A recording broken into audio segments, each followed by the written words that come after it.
గుజరాత్ అల్లర్ల ఆరోపణలపై శివుడు గరళాన్ని గొంతులో దాచుకున్న బాధను ప్రధాని నరేంద్ర మోదీ అనుభవించారని కేంద్ర హోంమంత్రి అమిత్ షా అన్నారు.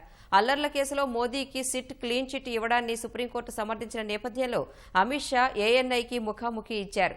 రాహుల్ గాంధీని ఈడీ విచారించిన సందర్భంగా జరిగిన పరిణామాలను పరోక్షంగా ప్రస్తావించిన అమిత్ షా మోదీని తనకు అల్లర్ల కేసులో విచారించినా తమ కార్యకర్తలు ఎలాంటి హడావుడి చేయలేదని అన్నారు. अमित शाह जी, एएनआई के साथ बात करने के लिए धन्यवाद। आज जब सुप्रीम कोर्ट ने क्लीन चिट दे दिया मोदी जी को और बाकी आरोपियों को, आपको कैसे महसूस हो रहा है? आप उस वक्त एक एमएलए थे। सबसे पहले क्लीन चिट नहीं है, सुप्रीम कोर्ट ने पूरे आरोपों को खारिज किया है और आरोप क्यों घड़े गए इसके बारे में भी सुप्रीम कोर्ट ने कहा है। एक प्रकार से कह सकती हो कि सुप्रीम कोर्ट ने ये आरोप पॉलिटिकली मोटिवेटेड है, सुप्रीम कोर्ट के जजमेंट ने सिद्ध किया है। 18-19 साल की लड़ाई, देश का इतना बड़ा नेता एक शब्द बोले बगैर सभी दुखों को भगवान शंकर के विषपान की तरह गले में उतारकर सहन कर कर लड़ता रहा और आज जब अंत में सत्य सोने की तरह चमकता हुआ बा रहा है तो आनंद ही होगा।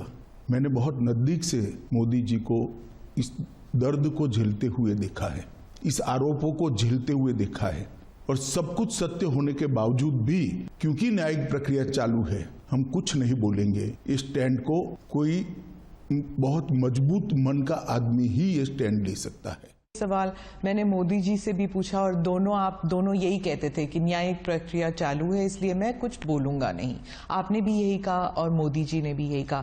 19 साल हो गए हैं, तो 19 साल में आप इधर उधर की बातें करते थे, पूरा आप डिटेल में नहीं जाते थे। अब आप क्या बता सकते हैं कि क्या हुआ उन दिनों में? सबसे पहले 19 साल के बाद सुप्रीम कोर्ट की खंडपीठ ने आज जो जजमेंट दिया है, उस जजमेंट से मोदी जी पर लगे हुए सारे गलत आरोप को खारिज कर दिया गया और ये भी कहा गया है कि कुछ लोगों ने उस आरोपों को पॉलिटिकली मोटिवेटेड तरीके से लगाया था, वेस्टेड इंटरेस्ट, और इससे भारतीय जनता पार्टी की सरकार पर जो धब्बा लगा था वो भी धुला है।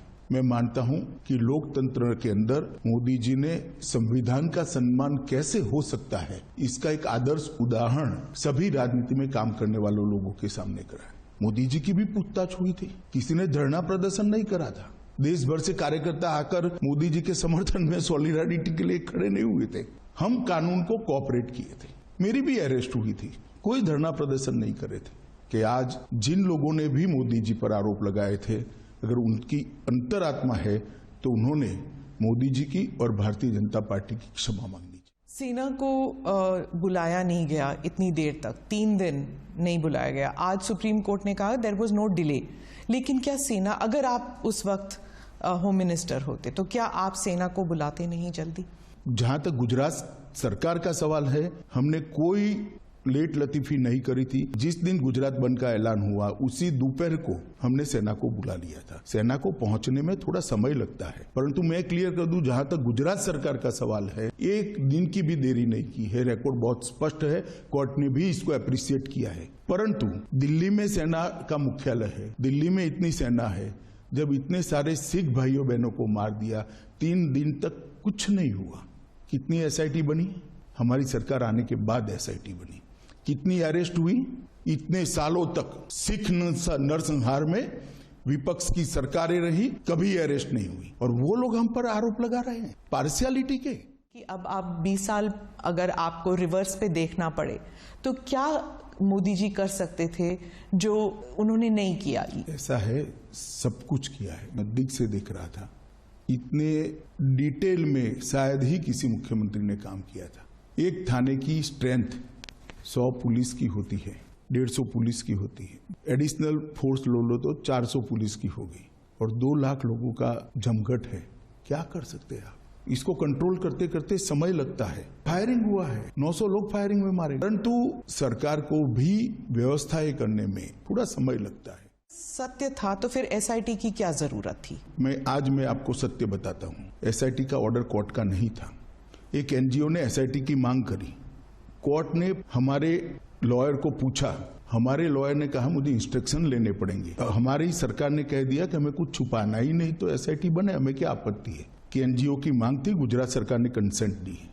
आज जब जजमेंट आया है, जजमेंट में लिखा हुआ नाम मैं बोलता हूं, एक पुलिस अफसर का नाम दिया है, एक एनजीओ का नाम दिया है और कुछ पॉलिटिकल एलिमेंट्स का नाम दिया है। ये तीनों ने मिलकर जजमेंट के अंदर ये स्पष्ट कर दिया है, झूठ बातों को फैलाया गया, झूठे सबूत गढ़े गए, झूठे। आज कोर्ट ने स्पष्ट कर दिया कि सरकार ने दंगा रोकने के लिए भरसक प्रयास किए। कोर्ट ने यह तय कर दिया कि मुख्यमंत्री ने बार बार शांति की अपील की थी और तहलका द्वारा किए गए स्ट्रिंग ऑपरेशन को भी कोर्ट ने खारिज कर दिया, क्योंकि इसका आगे पीछे का पूरा फुटेज जब आया तब मालूम पड़ा कि स्ट्रिंग ऑपरेशन पॉलिटिकली मोटिवेटेड है।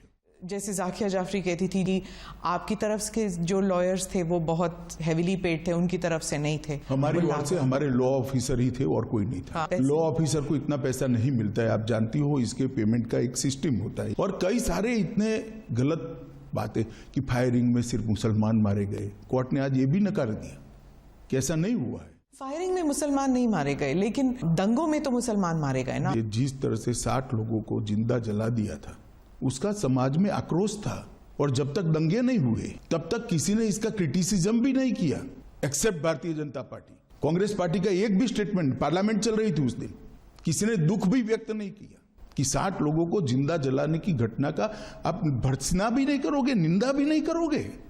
इतनी बड़ी वोट बैंक पॉलिटिक्स होगी।